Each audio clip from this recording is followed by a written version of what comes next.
Bueno, apreciados y apreciadas estudiantes, un saludito.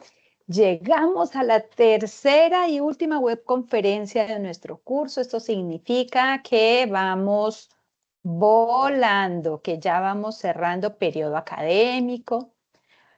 Aquí tenemos nuestra presentación del día de hoy. Bueno, pues básicamente hoy tenemos esta agenda. Intentaré pues que nuestra web sobre las 7:15 esté cerrada.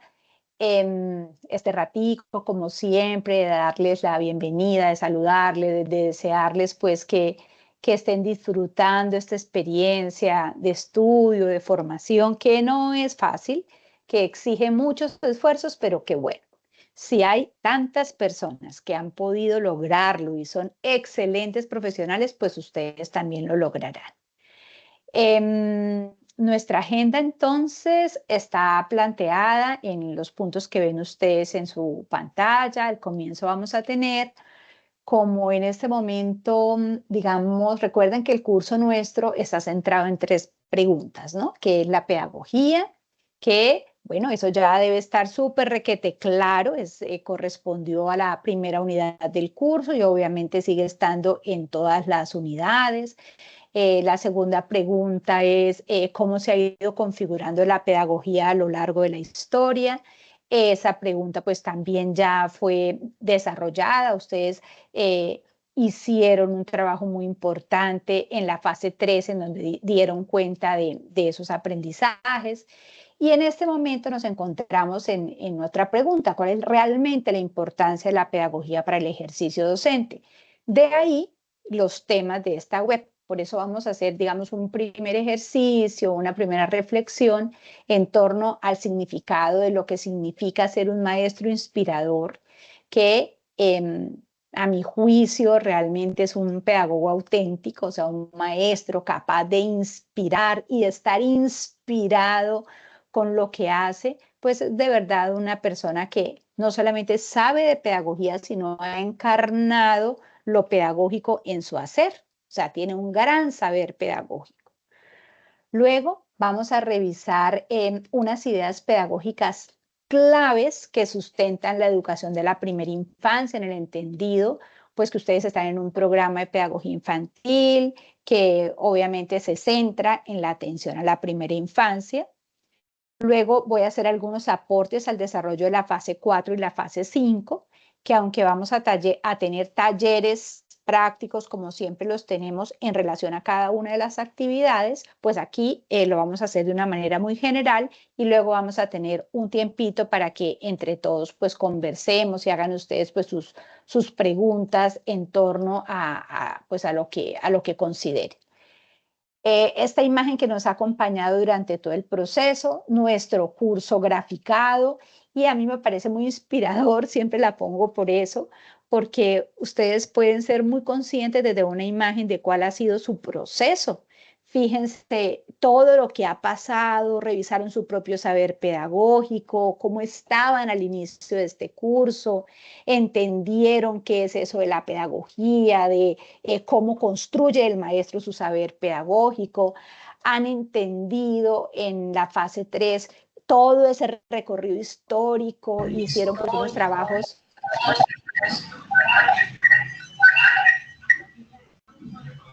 Wendy, te agradezco cerrar, por favor, tu micrófono.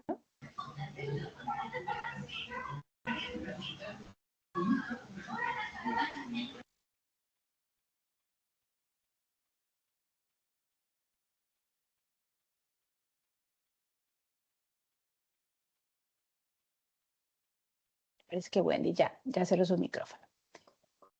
Bueno, entonces, vuelvo a compartir. Entonces, bueno, seguíamos aquí en esa idea inicial de ese recorrido que ustedes hicieron para entender el desarrollo de la pedagogía a lo largo de la historia.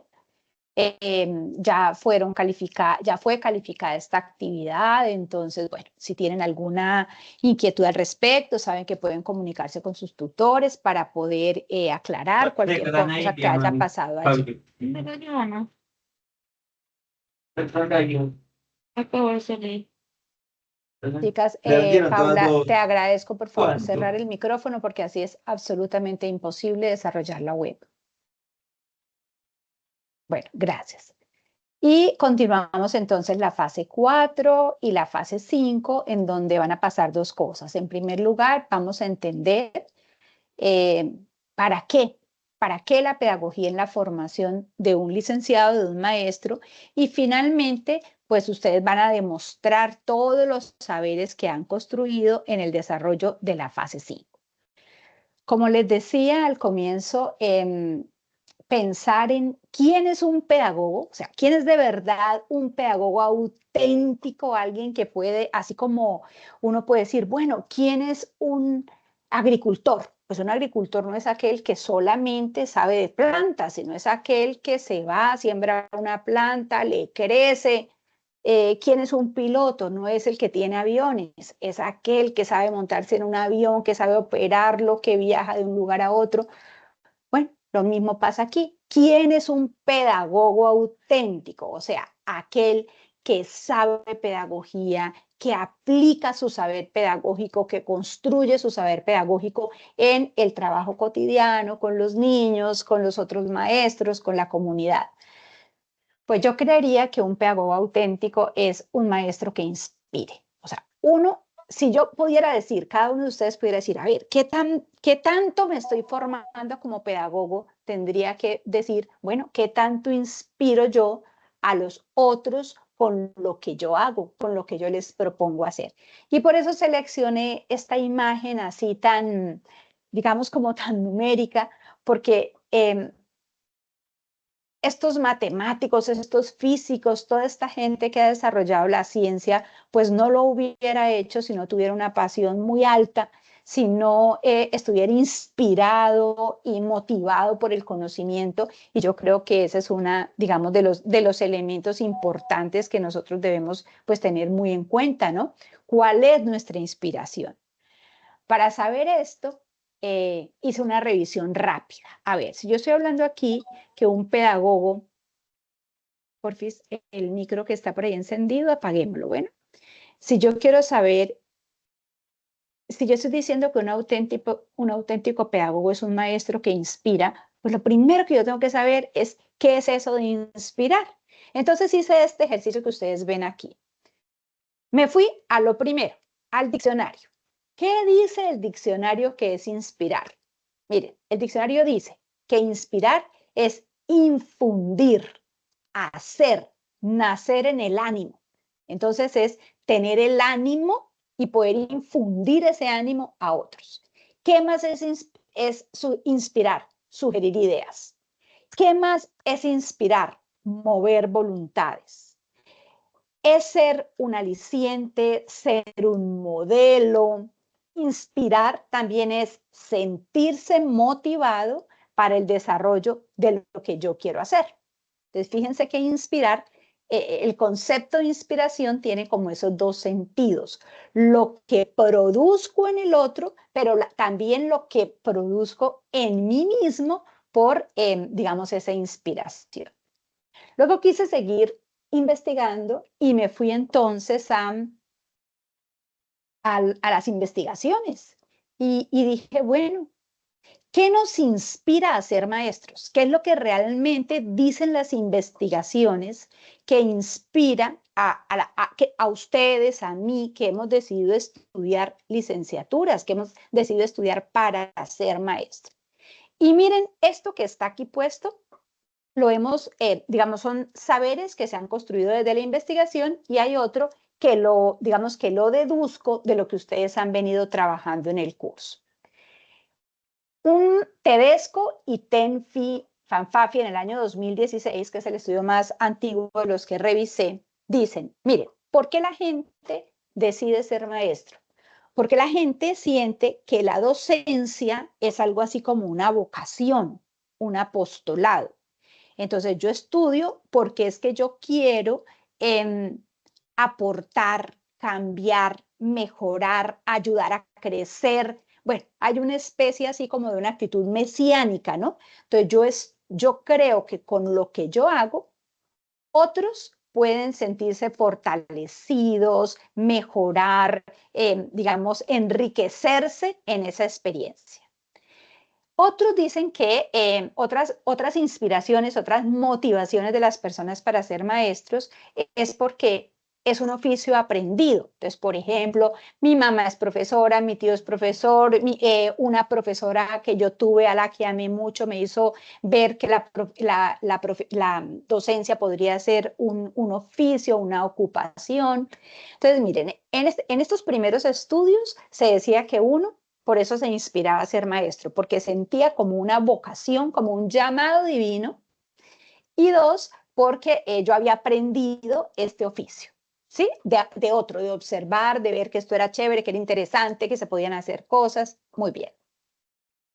Otro estudio en el año 2014, que es un estudio muy, muy potente, nos dice que ¿por qué somos maestros? Mire, no habla de la vocación y del apostolado, sino dice hay motivaciones intrínsecas, o sea, cada uno de nosotros tiene una motivación particular.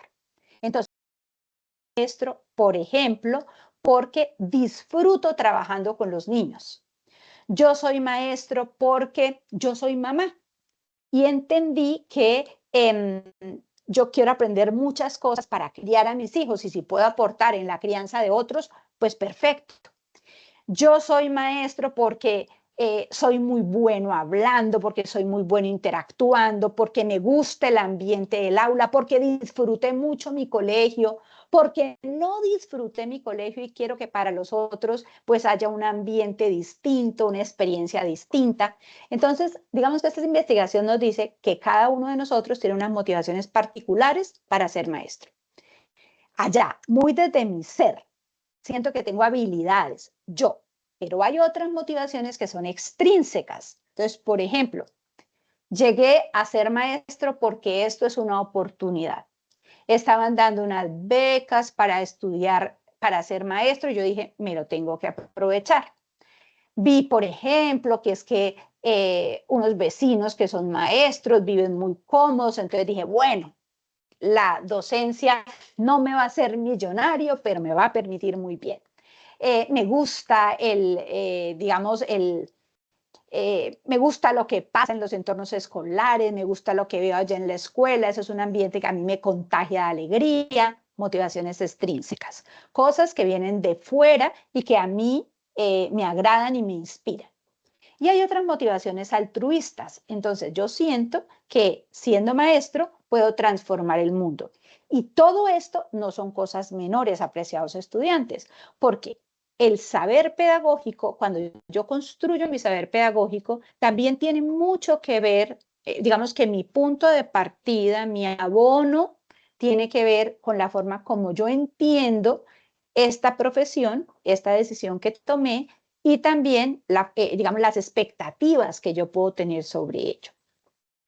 Revisando un poco sus trabajos, sobre todo el ejercicio del decálogo que ustedes hicieron conjuntamente y su ejercicio de presaberes, yo entiendo que ustedes como grupo, que somos 2000 estudiantes, sentimos que la mayoría de ustedes quieren ser maestros como por estas dos razones, porque sienten una vocación, o sea, no necesariamente vocación en el sentido, digamos, de llamado, sino vocación en el sentido de interés, de motivación, de saber que tengo habilidades para esto y porque amo a los niños, o sea, porque disfruto y porque me interesa el trabajo con los niños. Esas son como las dos grandes, digamos, fuentes de inspiración que revisando todo lo que ustedes han producido en el curso, pues entiendo que les puede a ustedes estar motivando. Digamos que ¿por qué es importante esto?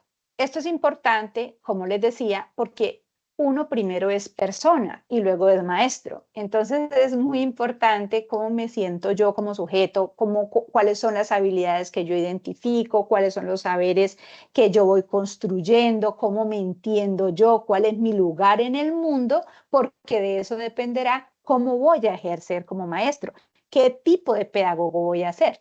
Si yo realmente llegué a esta profesión porque creo que en esta profesión se trabaja poquito, por decir algo, supongamos que esa fuera mi motivación extrínseca, pues es que yo me puedo chocar cuando llego al contexto de la vida real y digo, no, todo lo contrario, esta es una profesión en la que se trabaja mucho, porque no solamente es lo que se hace mientras yo estoy allí en el aula o en la escuela trabajando con los niños, sino es todo lo que tengo que hacer después de preparar, de pensar, de evaluar todas las preocupaciones que tú te puedes llevar en tu corazón por lo que puedes percibir, sentir, todas las alegrías que te llevas, en fin. Entonces, este elemento inicial es muy, muy importante. Luego me fui al chat GPT que dice que lo sabe todo, ¿no? Le pregunté al chat GPT qué significa ser un maestro inspirador. Y de todo el montón de cosas que dice ahí, que muchas son repetidas, bueno, lo más interesante es lo que puse ahí en rojo. Dice, un maestro inspirador es aquel que motiva, empodera a los estudiantes y explora su potencial. Quédense con esto, porque ahorita que veamos más adelante, digamos, las finalidades, las características de la pedagogía en la educación inicial, esto que nos dice el ChatGPT puede tener bastante importancia. Le pregunté al Google, muéstreme estudios que se hayan hecho sobre maestros que inspiran. Y me aparecieron 53.800 resultados. Uno diría, eso es mucho. No, porque pongan ustedes otro tema, por ejemplo, pongan medio ambiente y verá que aparecen millones de resultados. Entonces dije, oye, aquí hay un tema que podríamos explorar mucho mejor desde la pedagogía.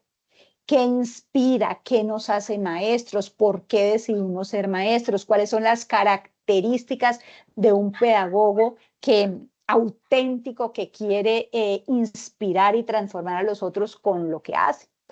Bueno, y entonces me encontré con una historia que les voy a compartir a sus tutores para que se las compartan en el foro, porque es un poco larguita y el tiempo no nos da para eso en este espacio, y es la historia de Ramón.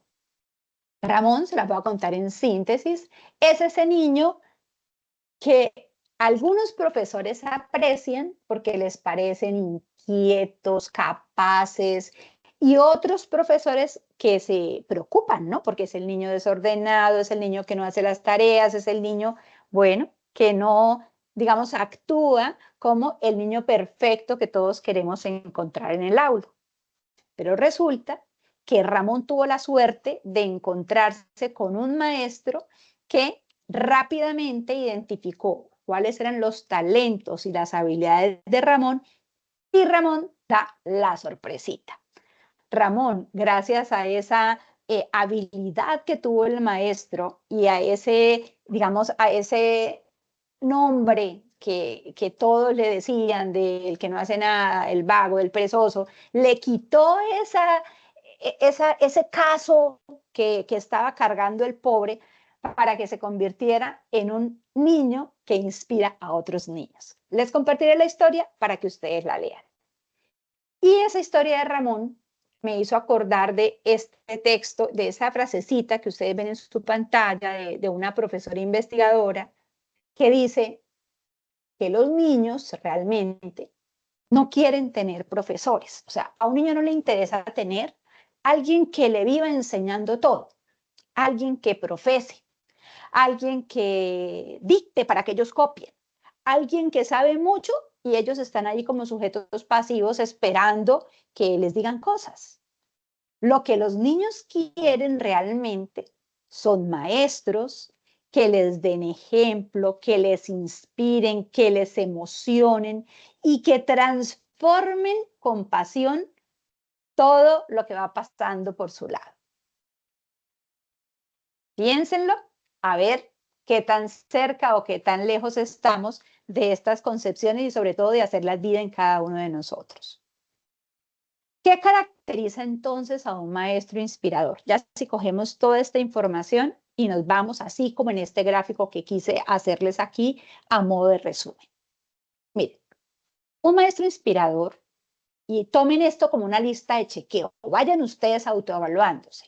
Un maestro inspirador, es decir, un auténtico pedagogo, tiene un concepto positivo de sí mismo y de su trabajo. O sea, es una persona que se siente súper orgullosa de decir, yo estoy estudiando licenciatura en pedagogía infantil. Yo me voy a dedicar o me dedico a la escuela, al trabajo en el aula, al trabajo con los niños, en cualquiera de los contextos en los que uno puede trabajar con los niños.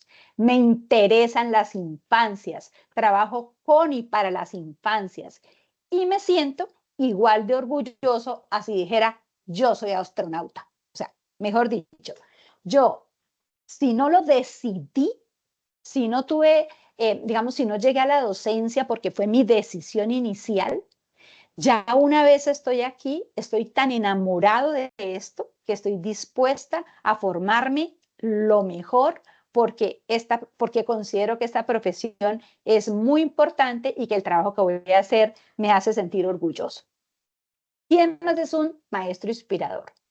Es una persona que realmente tiene un profundo respeto por los niños y las niñas.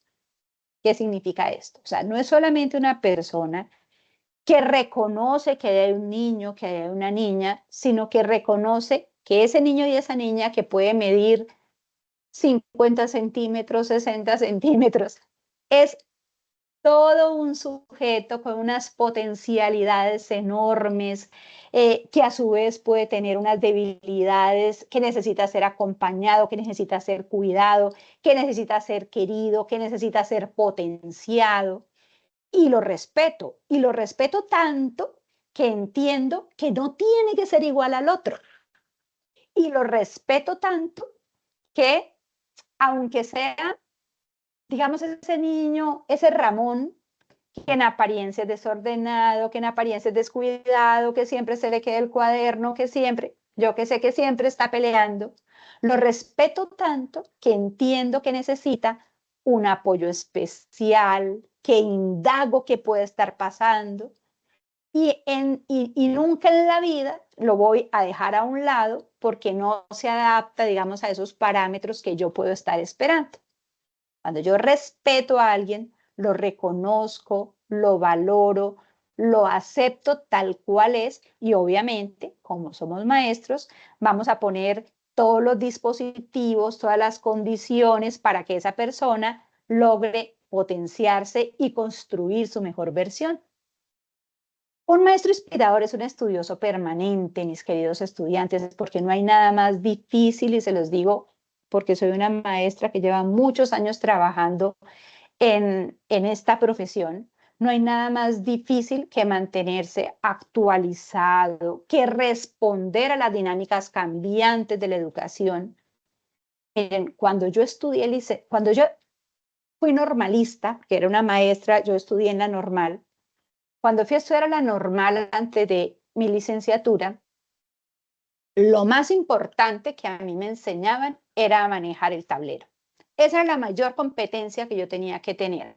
Saber escribir en el tablero, tener letra bonita, saber dividir el tablero, saber borrar de manera adecuada el tablero. Y en eso gastábamos horas y horas y horas de entrenamiento para que yo supiera usar un tablero. Hoy en día, si yo me hubiera quedado con eso, pues imagínense qué tipo de maestra sería en el siglo XXI. Y eso que ustedes están aprendiendo hoy es importante, son las bases, pero no será lo que evidentemente ustedes van a necesitar a lo largo de su vida. Entonces, un maestro tiene que ser tan estudioso porque cada niño, cada año escolar, cada institución educativa es un reto y es un nuevo desafío que hay que enfrentar y que solamente, pues digamos que la experiencia ayuda, pero la experiencia nutrida en saber es una experiencia potente. ¿Por qué? Porque en la experiencia, en el estudio, en la reflexión, construí saber pedagógico y eso me hace ser una maestra inspiradora y una gran pedagoga.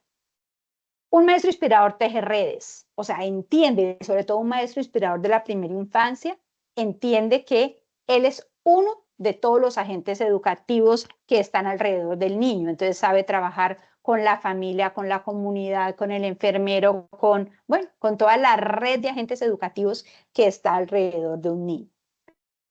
Un maestro inspirador, esto es muy interesante, se mantiene joven y fresco. No quiere decir que los años no pasan, claro que pasan y a los maestros también les salen canas y los maestros también nos envejecemos, pero a ustedes no les parece una maravilla cuando tienen un profesor mayor que respira jovialidad, que respira juventud, que parece que no le pasará la vida.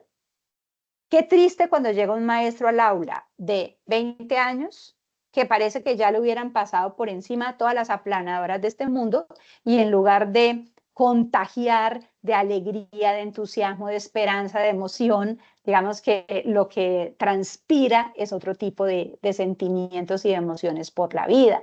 Entonces, digamos que un maestro inspirador tiene que trabajar en eso, tiene que trabajar en cómo me mantengo joven y fresco porque trabajamos con jóvenes, trabajamos con niños. Y si yo trabajo con jóvenes y niños, cosas como correr, saltar, reírme, cantar, pues son cosas que me tengo que disfrutar siempre. Y con la misma ilusión que canté la primera vez la canción de la arañita, la tengo que seguir cantando esa u otra dentro de 20 años, porque para mí han pasado 20 años, pero para cada niño que llega allí es su día, es su colegio, es su primera experiencia. Y yo como marco, como acompaño esa primera experiencia. Un maestro inspirador se deja sorprender y asume el desafío. ¿Qué significa esto?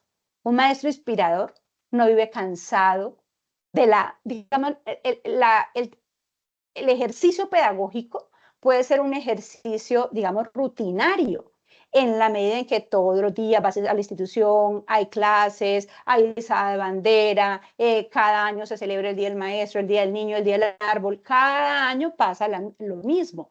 Pero ¿cómo me sorprendo? ¿Cómo hago que eso no sea lo mismo? Todos los días reviso actividades, todos los días, ¿cómo hago para que la rutina no se apodere de mí y ese niño o esa persona que está allí enfrente de mí, pues no sea uno más de la lista, sino se convierta pues realmente en lo que es, está viviendo su momento y tiene todo el derecho a que su momento sea mágico y que obviamente yo pues hago parte de ese momento. Entonces, ¿cómo asumo ese desafío? Que el paso del tiempo no deje una huella en mí, porque lo que para mí ha sido una cosa que vengo haciendo por mucho tiempo, para ellos, insisto, es un momento único. ¿Para qué esto? ¿Para qué toda esta conversa inicial? Porque cuando llegamos a la pedagogía para la educación infantil, se necesita que ese actor, ese agente que se llama maestro, sea una persona bastante especial. Cualquiera no puede ser maestro de la primera infancia. Cualquiera no puede trabajar con los niños y las niñas y aprender de los niños y las niñas. Para eso, y entre muchas otras cosas, se necesita ir construyendo esa identidad de la que acabamos de hablar. Se necesita, si no la tengo, digamos, si yo soy una persona por genes, por vida, que veo problemas en todas partes, pues tengo que aprender a ir cambiando ese chip, porque los niños no necesitan un sujeto que vea problemas, un niño necesita un sujeto que vea oportunidades, que acepte desafíos, que le ilusione la vida, porque la vida de ellos está empezando y no puede estar, digamos, acompañada de alguien que no le ve nada bello a lo que en los ojos de los niños es hermoso. Bueno, entonces, este escenario que habíamos visto en la web anterior es muy importante porque de alguna manera todas estas imágenes que hay aquí reflejan los ambientes pedagógicos y reflejan las ideas pedagógicas de la educación inicial contemporánea. La educación inicial contemporánea está dinamizada por un maestro que provoca, que motiva ustedes. Hay unos niños ávidos, interesados, que quieren vivir muchas experiencias en sus ambientes escolares o en los distintos ambientes en los que están los niños. Y aquí vemos esos múltiples ambientes que son distintos, porque las ciudades son distintas, porque las condiciones económicas son distintas. Entonces, bueno, con independencia de todo eso, los niños quieren vivir experiencias y las necesitan para aprender y desarrollarse, pues nosotros somos los encargados de provocar ese tipo de experiencias. En ese orden de ideas, en estas dos diapositivas que ustedes van a ver a continuación, vamos a encontrar unos elementos generales de cómo entender la pedagogía para la educación inicial. ¿Qué es eso que caracteriza la pedagogía para la educación integral, para la educación inicial?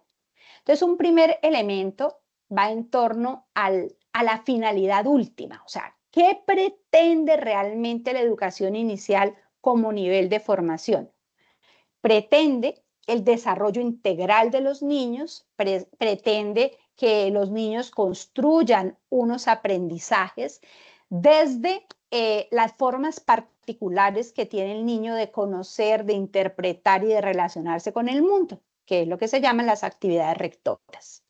Entonces los niños reconocen el mundo desde el juego, reconocen el mundo desde la exploración, reconocen el mundo desde el arte, reconocen el mundo desde la literatura, son sus lenguajes. Entonces los aprendizajes y todo el proceso de desarrollo integral que está presente como finalidad en la educación inicial, pues tiene que estar pensado desde ideas pedagógicas que promuevan el juego, el arte, la literatura, la exploración, que propicie experiencias para que el niño pueda desarrollarse en todas sus dimensiones, para que el niño pueda desarrollarse en su dimensión emocional, en su dimensión social, en su dimensión motriz, en su dimensión comunicativa, etcétera, etcétera.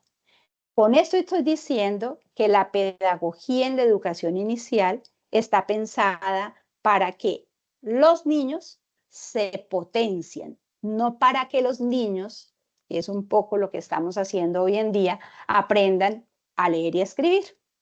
Digamos, ese no es el propósito de la educación inicial, ni es lo que los niños realmente requieren en ese momento de la vida. Si los niños en esa experiencia con el mundo empiezan a sentir esa necesidad, pues para eso estamos nosotros, por eso somos grandes observadores que estamos proponiendo muchas experiencias para que los niños vayan aprendiendo lo que requieren aprender. Por eso, ahí está la siguiente característica: la pedagogía en la educación inicial es flexible en la medida que permite que cada niño aprenda, se desarrolle a su propio ritmo y de acuerdo a sus propias condiciones. Y entonces se necesita que yo como maestro tenga una práctica pedagógica en donde pueda proponer experiencias, en donde esté vinculada la familia, la comunidad, para que ese niño, pues con todos esos agentes educativos alrededor, pues pueda ir desarrollándose, aprendiendo a su propio ritmo y de acuerdo a sus propias condiciones. ¿Qué más? ¿Qué otra característica importante tiene la pedagogía en la educación infantil? Y esta la puse en el centro porque es muy importante. Miren, si no hay intención, y por favor apréndanse esto para toda la vida, si no hay intención pedagógica, lo que yo hice es todo menos un acto de un maestro. Un pedagogo, todo, absolutamente todo lo que hace está intencionado, busca promover algo en específico, quiere que los niños o la comunidad con la que él trabaja pues logre unos propósitos, y para eso pues diseña entornos, ambientes, acciones para que pues eso pueda pasar.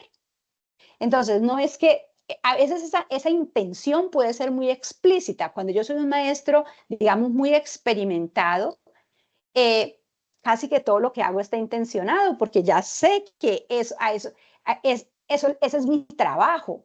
Todo lo que, miren, a mí me pasa eso, es muy complejo. Yo quiero andar, voy por el mundo y digo, ay, Dios mío, aquí hace falta esto, podríamos hacer esto. Vivo dando como ideas porque creo que esa es como la naturaleza que el ser docente por tantos años me ha ido imprimiendo.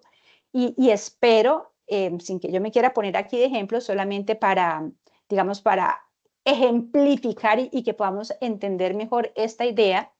Espero que ustedes también, digamos, estén construyendo ese ser, o sea, que entiendan que si yo voy a trabajar con los niños y las niñas, todo tiene que estar muy pensado. Esto no es un ejercicio improvisado en donde yo voy a ver allá qué hago, porque seguramente les estoy haciendo perder su hermosísimo tiempo. ¿Qué más requiere la pedagogía en la educación inicial? Tiene que estar contextualizada. Entonces, miren, además de lo que ustedes encuentran aquí escrito, nosotros aprendemos muchas pedagogías y ustedes en esta unidad lo están haciendo. Entonces, ustedes están leyendo, por ejemplo, de las pedagogías contemporáneas que están hablando de la integración de las tecnologías en la educación infantil. Estamos mirando las pedagogías innovadoras. Nos hemos encontrado con Montessori, nos hemos encontrado con la pedagogía Waldorf. En fin, vamos descubriendo y aprendiendo las pedagogías. Y cuando hablamos que debe ser contextualizado, quiere decir que no se trata que yo sea re experto en una pedagogía y que lleve a mi contexto y a todos los niños exactamente la misma experiencia. Porque puede ser que eso que sirve para unos niños, para unos contextos, para unas realidades, no sirvan para otros. Si bien es cierto, como maestros, digamos, estamos enfrente de un grupo, el grupo es importante, pero nunca se nos puede olvidar que al interior de de ese grupo hay, cada uno es un sujeto individual y cada sujeto individual puede necesitar algo distinto. A eso se refiere la contextualización. Pensar aprendizajes para los niños, para ese contexto en el que está, para sus habilidades, para sus necesidades. El aprendizaje debe ser, digamos, lo pedagógico en la educación inicial debe ser relacional. ¿Qué significa esto? Los niños aprenden, se desarrollan en la relación con el otro, con los otros niños, en la relación consigo mismo. Entonces los niños deben tener experiencias para reconocerse, para saber quién soy, para saber qué me gusta, para diferenciarme del otro. Pero también, también van a aprender en esa interacción, en esa oportunidad de juego, de intercambio, de diálogo que tienen con los otros niños, de construcción conjunta. Y van a aprender también de la relación que tienen con su maestro. Entonces, no, en educación inicial es impensable que los niños estén allá haciendo cosas mientras la maestra está calificando los cuadernos, por ejemplo. En la educación inicial, ideal, digamos, en ese entorno ideal que debemos crear, lo importante es que la maestra esté en continua relación. No siempre haciendo con los niños, pero sí haciendo cosas que, digamos, que los niños puedan aprender de ese hacer de la maestra. Los que estuvimos en la última cátedra de infancias que hablaba sobre el juego, seguramente veíamos cómo en la pedagogía Waldorf, mientras los niños jugaban, la maestra estaba reparando sus juguetes, la maestra estaba ideando nuevos juguetes y no necesariamente interviniendo en el juego del niño. La pedagogía infantil debe ser innovadora. No sirve que es que yo en mi práctica diseñé unas experiencias intencionadas de aprendizaje maravillosas y eso me salió súper bien. Hacer una caneca roja, una caneca azul, una caneca amarilla, ponerle un sellito a los niños que se porten bien. No, eso sale perfecto y toda la vida lo voy a hacer igual. No funciona. Porque aunque en apariencia yo mantenga un ambiente, digamos, disciplinado, no quiere decir que yo esté logrando que los niños estén aprendiendo, estén siendo felices, estén disfrutando y sobre todo estén construyendo los aprendizajes que necesitan para su hoy y para su ahora. La pedagogía debe ser inclusiva. ¿Qué quiere decir eso? Que todos los niños, con independencia de su talento, de su discapacidad, de su necesidad, son bienvenidos. Y yo como maestro tengo el desafío de saber cómo atender a cada uno en su particularidad. Y si no lo puedo hacer solo, tengo el desafío de unirme con otros profesionales para poder aportarle a ese niño todo lo que necesita para que logre ser lo mejor que puede ser. Y otro elemento fundamental es que tiene que ser efectiva. ¿Efectiva en qué sentido? En que lo que los niños están aprendiendo, que todas esas experiencias que los niños están viviendo, digamos, tienen sentido porque son importantes para la vida de los niños.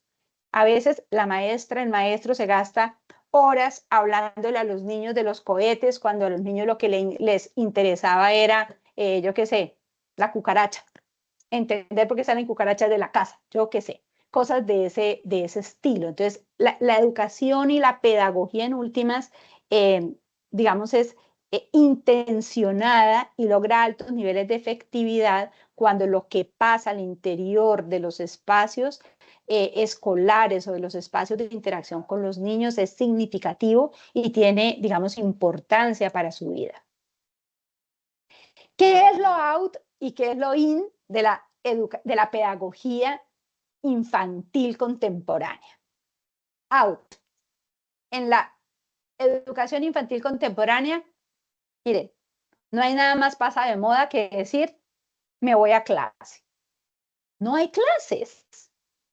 Hay encuentros, hay experiencias pedagógicas intencionadas, hay oportunidades de interacción con los niños y las niñas. Yo dicto una clase. No hay nada más out, más pasado de moda, que pensarme y construirme como un educador infantil que dicta clase. Porque el pedagogo infantil cuida, claro que cuida, porque los niños necesitan ser protegidos. Acompaña, provoca, media, anima, motiva a los niños. No dicta clases. ¿Qué es out? Tener prisas. La educación infantil no tiene prisas porque los niños tienen tiempos, ritmos. Así que no hay nada más pasado de moda que esas instituciones educativas que tienen establecidos, mire, esta semana los niños tienen que haberse aprendido los números del 1 al 10, la otra semana tiene que haberse aprendido esto y esto y esto, porque los niños tienen ritmos. Y entre más respetemos los ritmos y los tiempos de los niños, más aprenden. Los maestros no enseñan para que los niños aprendan. Eso también nos lo tenemos que quitar de la cabeza. Somos mediadores. Los niños exploran, se comunican, participan, disfrutan. ¿Y qué hacen los maestros? Nosotros diseñamos experiencias, creamos y enriquecemos los ambientes para que los niños en la interacción con esos ambientes aprendan mucho, mucho, mucho. Los maestros se apropian de los lenguajes y sentires de los niños. Digamos que es out en qué sentido. Digamos que los maestros son los que determinan cómo deben sentir los niños y cómo deben comunicarse los niños. Cuando los niños ya, digamos, la infancia como momento biológico del ser humano nos llama a conectar con el mundo desde el juego, desde la exploración, desde el arte, desde la literatura, desde esos elementos que a veces la escuela tradicional, pues justamente son a los que no les da espacio, ¿no? Jugar es perder tiempo, explorar el medio, pues ya lo harán el fin de semana cuando vayan al parque o cuando estén en la calle, yo qué sé. Pero no se trata tampoco de unos ambientes, digamos, totalmente desintencionados, sino se trata que los niños jueguen, exploren con intención. Los maestros sabremos por qué, cuándo, cómo estamos proponiendo ese tipo de experiencias para que los niños puedan acercarse a ese mundo. La idea, como les decía ahorita, no es que nos volvamos expertos en modelos y en pedagogías específicas para aplicarlos, sino la idea es conocer muchas pedagogías para poder dialogar con los elementos que esas pedagogías proponen y, digamos, adecuarlas, adaptarlas, ponerlas al servicio de las necesidades y las particularidades de cada niño. Si ustedes se van a los documentos institucionales de Colombia, en donde hablan del sentido de la educación inicial, de la pedagogía de la educación inicial, van a encontrar, por ejemplo, que la propuesta de Loris Malaguchi y todo lo que significa la Escuela Reggio Emilia es muy potente y es fundante. ¿Por qué? Porque está basada en el derecho a la felicidad que tiene un niño, en todas las formas de expresión que tienen los niños, le da un lugar al maestro como mediador, como guía, como acompañante, como provocador de experiencias. Bueno, creo que esto es, como esto lo van a tener ustedes, después lo seguirán estudiando.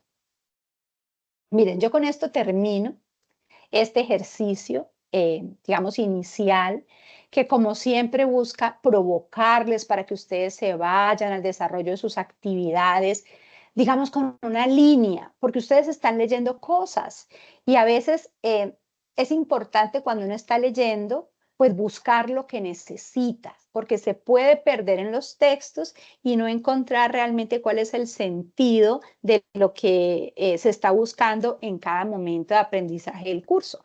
En este momento de aprendizaje del curso se está buscando que ustedes entiendan para qué la pedagogía en la educación infantil. Y esto que yo les he ido compartiendo, esta reflexión que les he ido compartiendo, es precisamente para que veamos que la pedagogía tiene muchísimo, digamos que fundamenta realmente nuestro hacer. Si nosotros no nos formamos pedagógicamente, seguramente seguiremos siendo esos maestros out para el siglo XXI. Seguramente para otros siglos, pues habrán otros elementos que identificarán que no somos maestros que respondemos a los tiempos.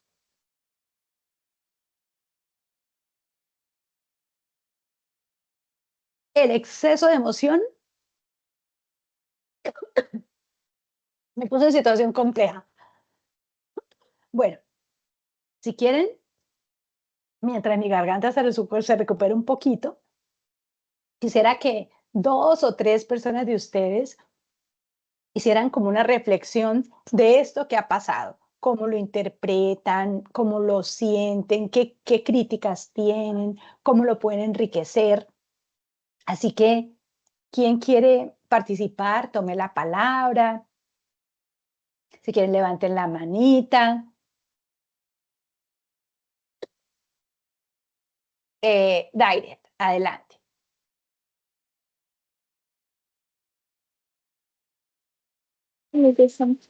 Buenas noches, profe. Buenas noches. ¿Sí me escucha bien?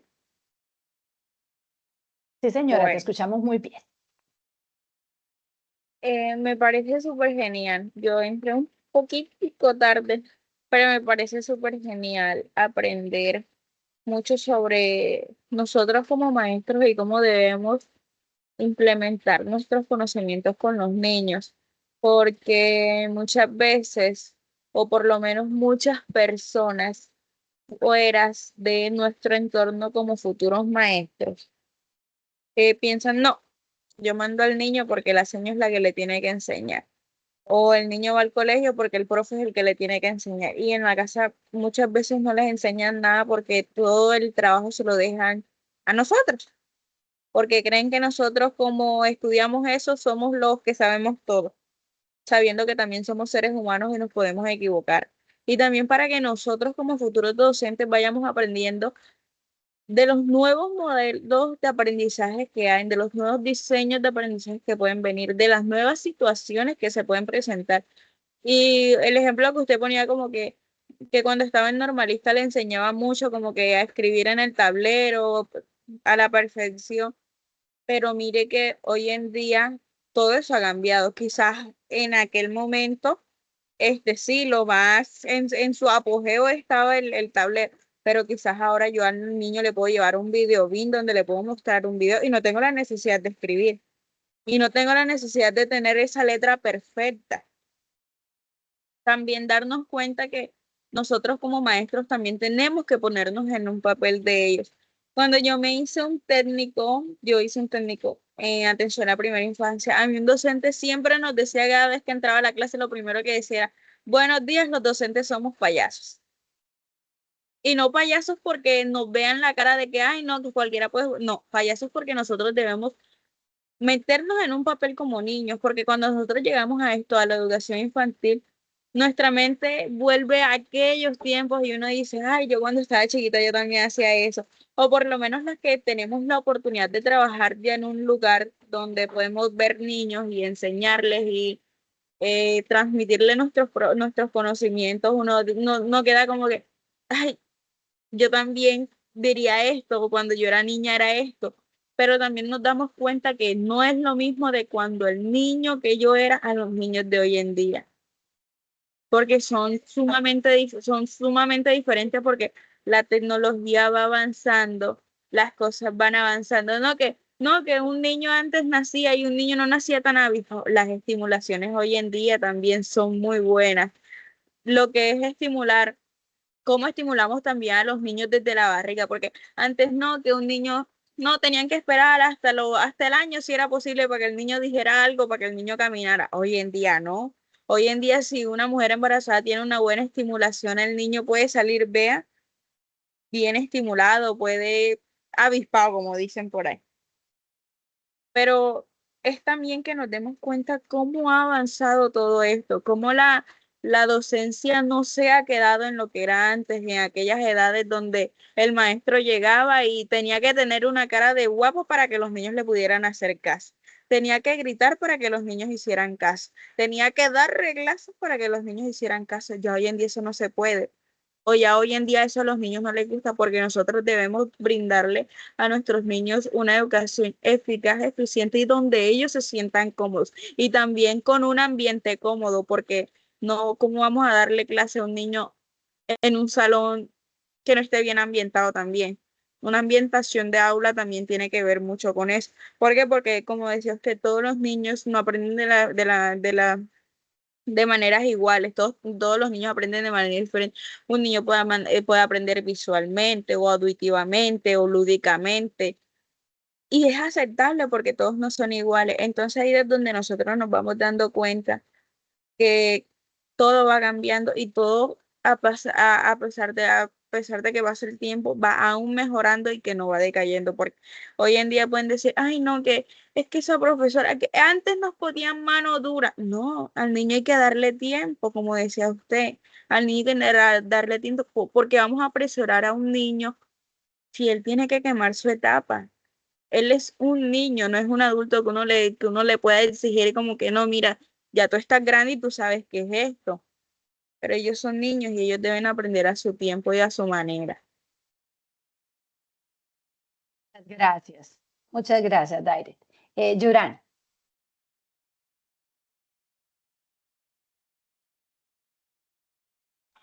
Buenas noches para todos. Hola, Yurani. Buenas noches.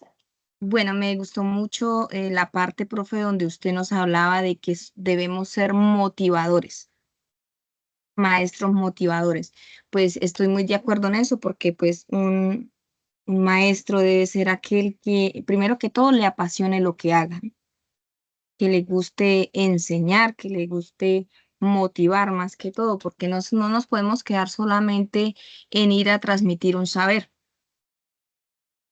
Debemos también educar desde el amor y pues usted hablaba algo muy importante, desde la alegría, porque si llegamos con esa cara de limón a un aula, pues vamos a causar, en vez de admiración, vamos a causar es como miedo en nuestros estudiantes. Debemos ser también empáticos. Hay que colocarse en el lugar de ese niño porque pues debemos pensar que aunque los tenemos todos los días en un aula, muchas veces desconocemos las realidades que ellos viven en sus casas y es allí donde el maestro pues debe entrar como hacer el papel de nosotros como maestros debemos ser casi todas las profesiones en una sola, psicólogos, debemos ser el pañito de lágrimas, mejor dicho, somos de todo un poquito. Entonces, pues ahí es donde nos debemos llenar de paciencia, de perseverancia, de buscar que haya como una conexión con nuestros estudiantes. Es muy importante y pues para mí es gratificante. Yo estaba realizando unas prácticas de un técnico y pues esto es tan gratificante que los alumnos, los niños, me digan el día que no voy y al día que regreso me digan, profe, la extrañé. Ujú. Sí, o sea, eso para mí es gratificante y yo digo, "Liz, estoy feliz porque estoy haciendo lo que me gusta, lo que me apasiona y recibir esos cumplidos de ellos y saber como que sí se conectó con ellos, de que el cariño ya está. Entonces eso para mí pues me creó como una satisfacción de saber que lo que estaba haciendo lo estaba haciendo tan bien que ellos me extrañan. Entonces Gracias, pues Yurani. sí, Muy bueno, bien. profe, gracias. Gracias por tu reflexión. Bueno, vamos entonces a continuar. Creo que vamos a ir a lo que también es muy importante para ustedes y por eso pues le dedicamos un ratico a la web, en la web. Bueno, chicos y chicas, ¿en qué estamos en este momento? Entonces, de acuerdo a la agenda, vamos a revisar ahorita un poquito las orientaciones de la fase 4 y 5. En la fase 4, que es la que están desarrollando en este momento, hoy estamos a 15, cierra el 26 de noviembre. Sigue siendo una actividad colaborativa. Estamos trabajando las pedagogías contemporáneas y las pedagogías emergentes. Esto que hemos reflexionado hoy les va a servir mucho para el ejercicio que están haciendo. 120 puntos y acuérdense que tienen la guía de actividad que es el anexo 4 que ahora lo vamos a revisar. Y la fase 5 que empieza el 27 de noviembre, porfis, acuérdense que la fase 5 es cortitica, 27 de noviembre y termina el 10 de diciembre, es individual.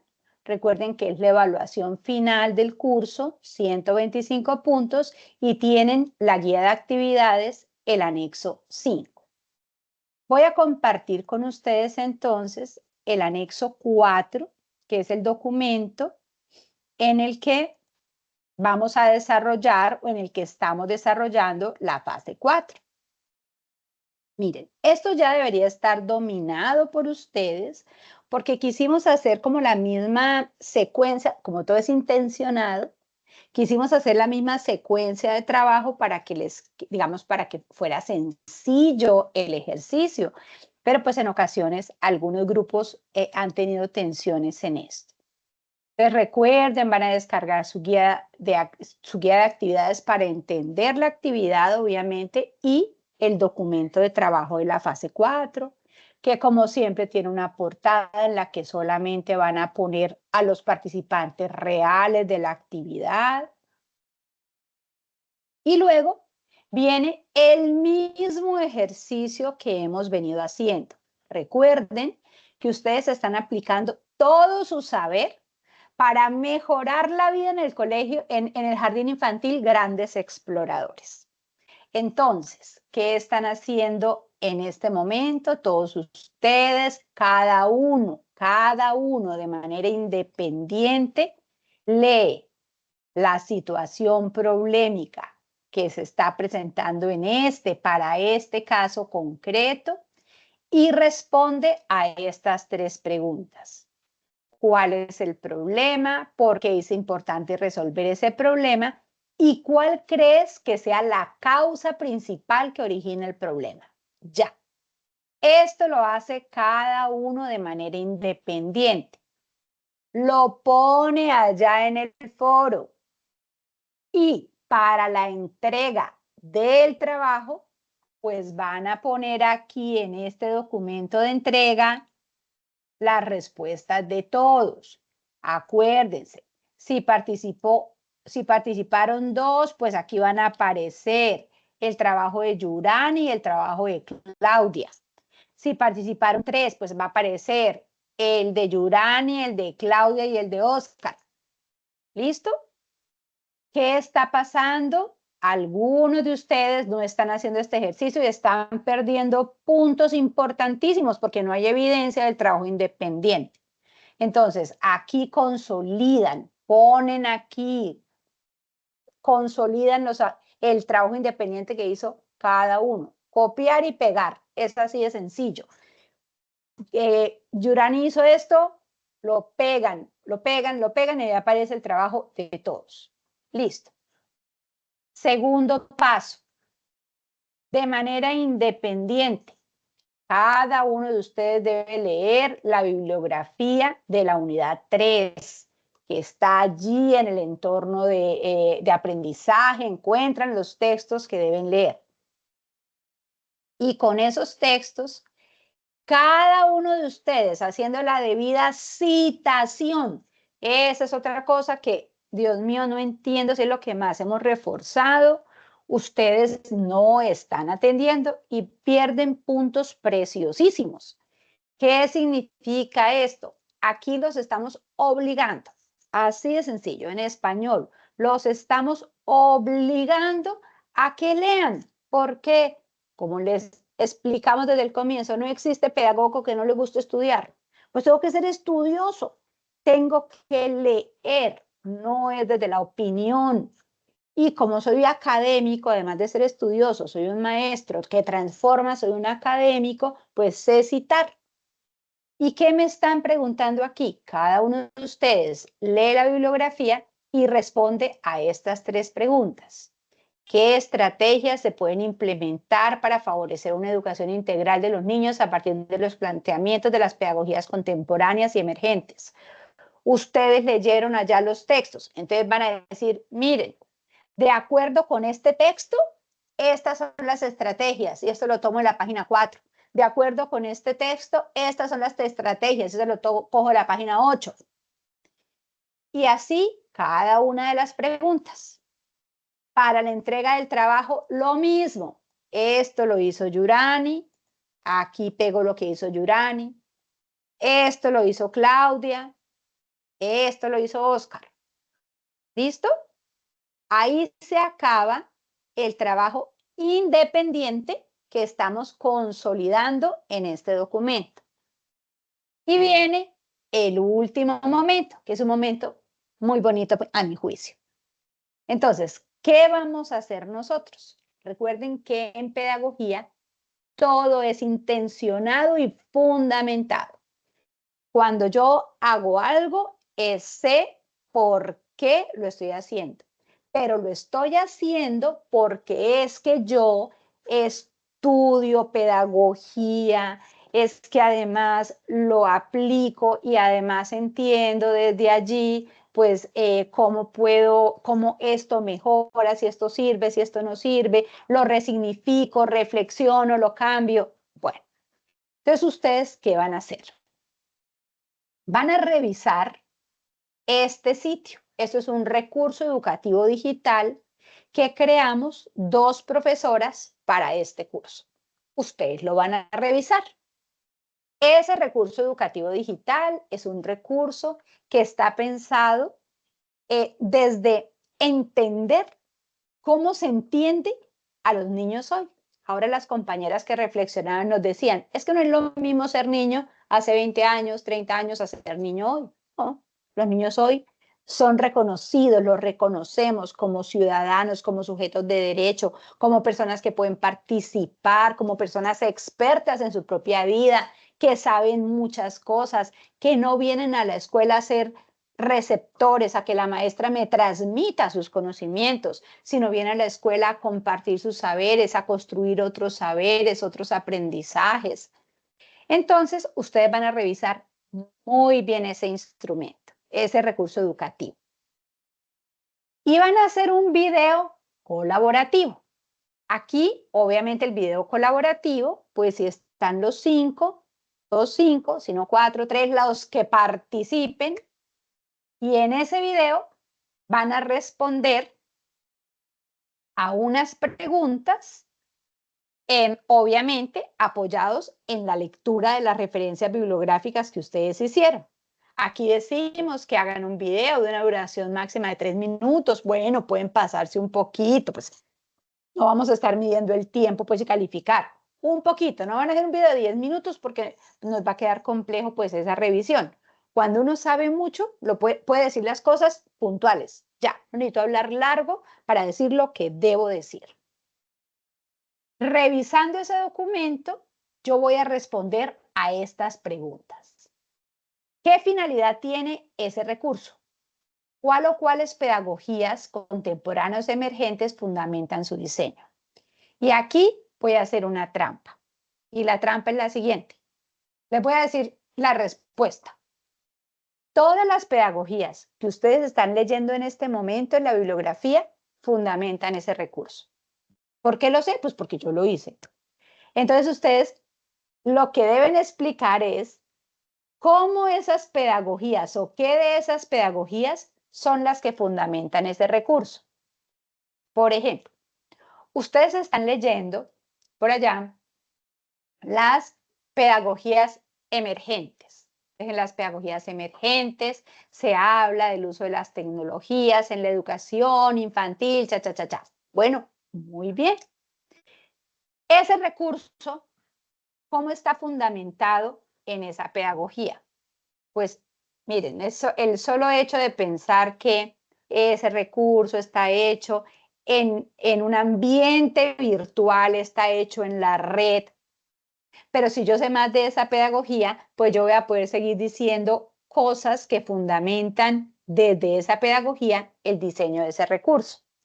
Ustedes están leyendo las pedagogías latinoamericanas que entienden al niño como un ciudadano, como un sujeto que participa. Evidentemente, ese recurso está pensado para que el niño, digamos, se forme como ciudadano y sea una persona que puede participar en los asuntos en que puede participar. Entonces, aquí lo que van a hacer en ese video es responder. Alguno de ustedes responderá a esa pregunta. Ustedes ya se organizarán allá como quieran hacer su video colaborativo, pero deben obviamente aparecer. Hay muchas formas de hacer el video. Se pueden reunir y grabar en Teams, por cualquier medio, pues grabar el video mientras van respondiendo a las preguntas. Puede cada uno hacer la respuesta y hacer el ensamble. Ustedes verán cómo lo hacen, pero se necesita un video colaborativo. Siguiente pregunta. ¿Considera pertinente para la educación infantil en el mundo contemporáneo diseñar experiencias de aprendizaje para los niños sobre la temática que propone el recurso?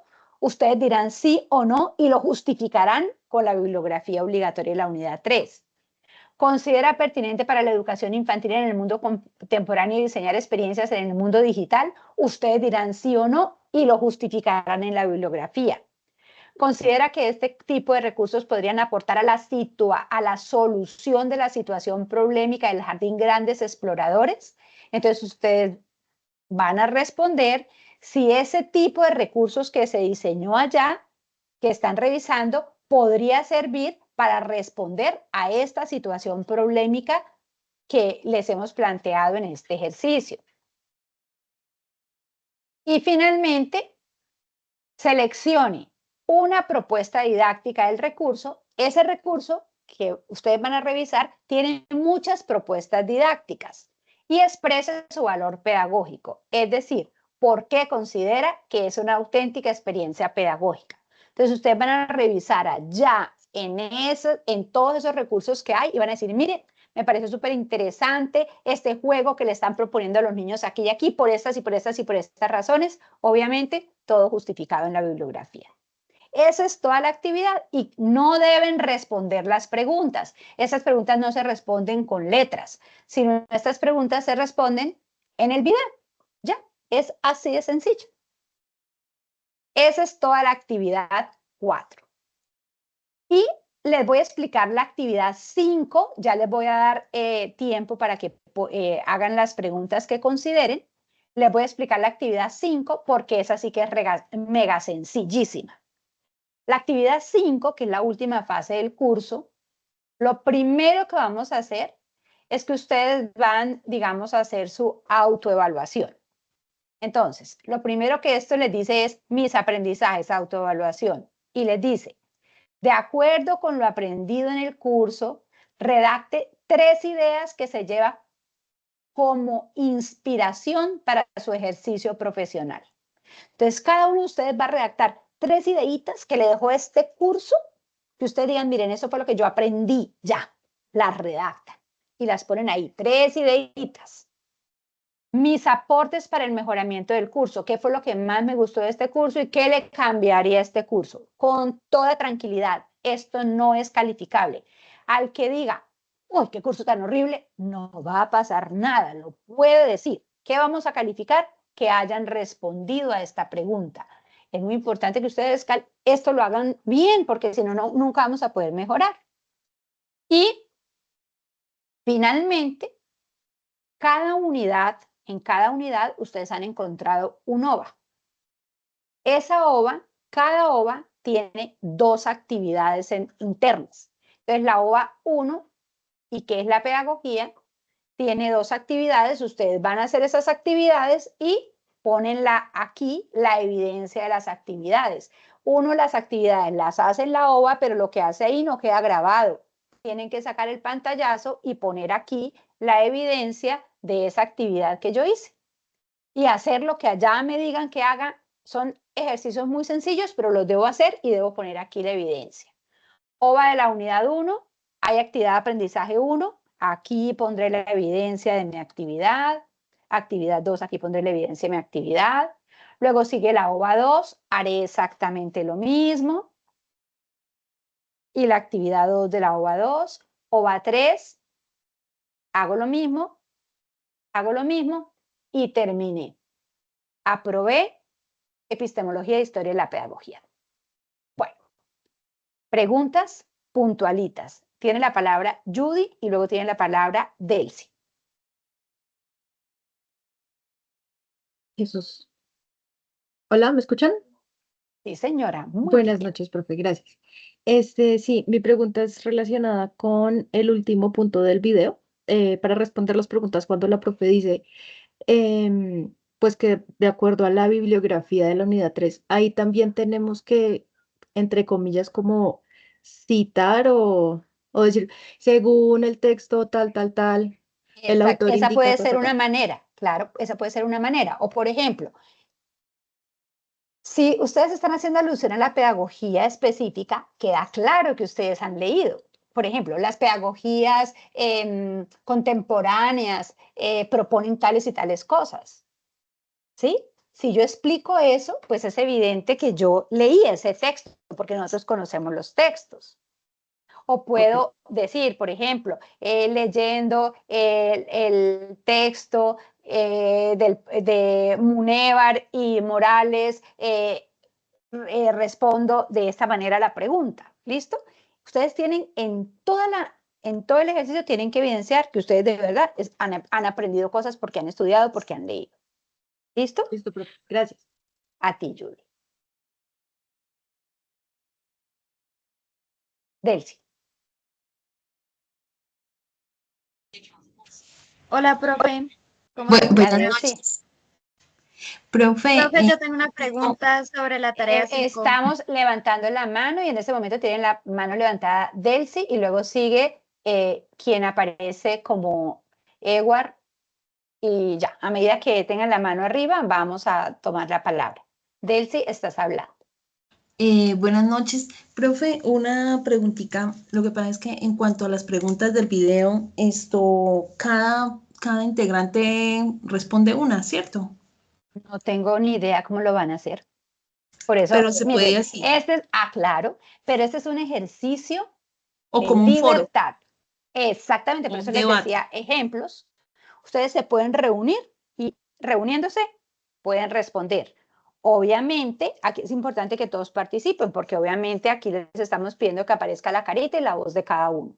Entonces, ustedes verán si cada uno responde una pregunta, ustedes verán si, obviamente, no tienen tanto tiempo, así que tienen que planificar muy bien cómo lo van a hacer.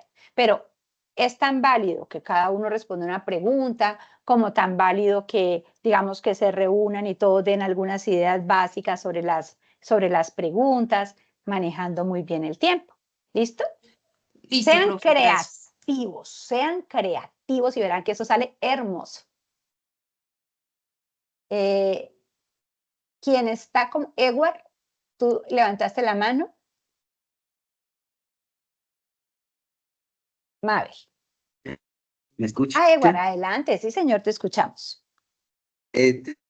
Diseñito, yo iba a preguntar sobre el tiempo que si nosotros como grupo nos reunimos para grabar en Teams, y cada uno va a tener 3 minutos o es No, el total todo el video. de tiempo Sí. que va. Todo el video igual. Todo el videíto al final debe tener entre 3, 4 minutos. Tampoco es tan exagerado porque, pero uno a veces dice, "Uy, no, 3 minutos es poquito". Preparen lo que hay que decir y verán que eso es tiempo. Porque no se trata solamente así como, ay, venga, lo que yo me sale de la cabeza. Tiene que ser fundamentado y ordenado. Entonces, igual, en total, el video debe tener entre 3 y 4 minutos para responder todas las preguntas. Listo, señorita, muchas gracias. A ti. Mabel, ¿tienes la palabra?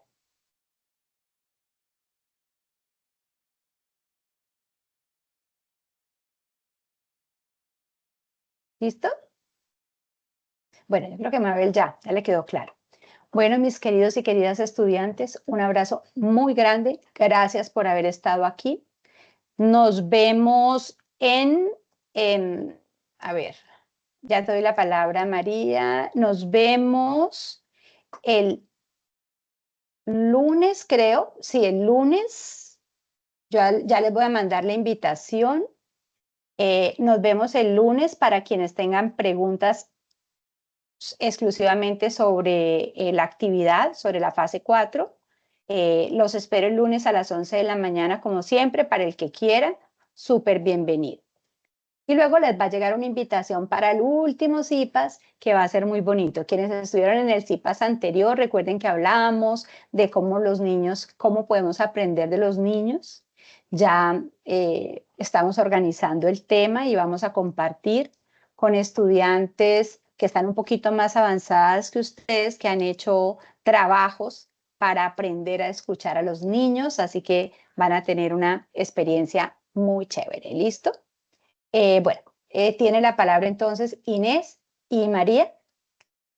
Sandra, y listo. Buenas noches, tutora y compañeros. Buenas noches, Inés. Yo tengo una duda, es que en la última parte como que me entretuve un momentico y en la parte que usted dijo de calificar sobre el curso, ¿dónde se encuentra o cómo hace uno para responder? Porque estaba viendo el anexo y ahí no se encuentra, no sé si me confundí ahí en esa parte. Y ahí se encuentra perfectamente, mira, lo está viendo en tu pantalla, dice mis aprendizajes, autoevaluación, ahí debes escribir, luego dice mis aportes para el mejoramiento del curso, ya dice clarito lo que más me gustó, lo que cambiaría. Entonces aquí lo tienes. Ah, entonces voy a ver si lo descargo nuevamente porque el que tengo no sé, no lo veo. Bueno, Inés, ahí está porque yo te lo estaba mostrando exactamente. Bueno, Bueno, muchas gracias. bueno. Se encuentra María, en la fase 5. sí, claro, es fase 5, por eso les estoy mostrando el anexo 5, esa es la actividad final. En la actividad Ah, ok. final es donde debes hacer eso. ¿Listo? Bueno, me confundí. Gracias. Bueno. María Lidia, Hola, profe, buenas noches. hola, ¿cómo estás? Profe, es que tengo una inquietud. Estaba revisando el anexo 5, pero a mí no me salen esas preguntas. Solo me sale me pide, bueno, el anexo me pide es como los pantallazos de LOA. Porfa, descargue el anexo 5 porque yo lo descargué tal cual del curso. Está descargadito del curso. Bueno, Bueno, profe. Profe, tengo anexo otra. 5, Ok. señora. Profe, es que tengo otra pequeña inquietud. Respecto cuando, bueno, tenemos alguna inquietud sobre alguna nota o no bueno, no estamos de acuerdo, podemos hablar con nuestros tutores. María Lidia, como les expliqué al comienzo de la web, les dije, la actividad ya está calificada. Cualquier duda, comuníquense con sus tutores. Listo. Seguramente, Bueno, profe, si muchas pasó gracias. algo, sus tutores comprenderán las situaciones o les explicarán qué pasó. Sandra Dayana, Hola, buenas noches, profe. hoy Profe, estoy una atorada. pregunta. Profe, Señora. una pregunta. Esta clase no tiene asistencia, ¿cierto? Pero su Todas merced, las asistencias de todas las web, todo lo que se hace por Teams se descarga Ah, ok, esa era mi pregunta. ¿Y eso, la nota es individual? Así las compañeras no se hayan conectado, no tiene nada que ver la nota de uno con la de ella, ¿cierto? Sandra, las web no tienen calificaciones. Ok, solamente Bueno, los IPAs, y tampoco, ¿no? Ah, depende. Muy pocos IPAs en primer semestre de pronto, pero muy pocos están pensados como calificaciones, porque todos estos son espacios de encuentro, de sincronía. Entonces, ustedes siempre fíjense en las rúbricas de evaluación de todas las actividades, ahí es donde aparece qué es lo calificable. ok, profe. ¿Listo? Bueno, Bueno, gracias. con gusto. Diana Milena. Profe, buenas noches, ¿cómo está? Hola, Diana. Atorada. Profe, una pregunta. En cuanto a la actividad de esta fase, es que tengo como una pequeña inquietud. Sobre el link que hay sobre las voces de la infancia, ahí hay que responder también en el video colaborativo. ¿De qué se trata? Tú tienes que, si tú no revisas si tú no revisas ese video, si tú no revisas el recurso educativo, tú no puedes responder a las preguntas, porque ahí claramente te ok. dicen, lo primero que tienes que hacer es revisar ese recurso para poder responder a las preguntas. Sí, todas las preguntas son sobre el recurso. Listo, profe, era eso. Muchas gracias. Bueno, a ti. Bueno, chicas, nos vemos entonces, chicos, nos vemos quien quiera. Diana, tú y cerramos, bueno. O Diana fue quien acabó de hablar. Sí, profe, ya. Bueno, Yo era la que perfecto, hablaba. gracias. Bueno, entonces nos vemos el lunes a las 11 de la mañana para quienes tengan dudas puntuales con todo gusto. Bueno, abracitos, feliz descanso y gracias por haber estado aquí. Gracias, profe, a usted por dedicarnos estos 5 Gracias, minutos. profe. Gracias, profe. Gracias, Con profe. gusto. Buenas noches. Gracias. Abrazos. Gracias, profe. Que Buenas tenga buena noches. noche, profe.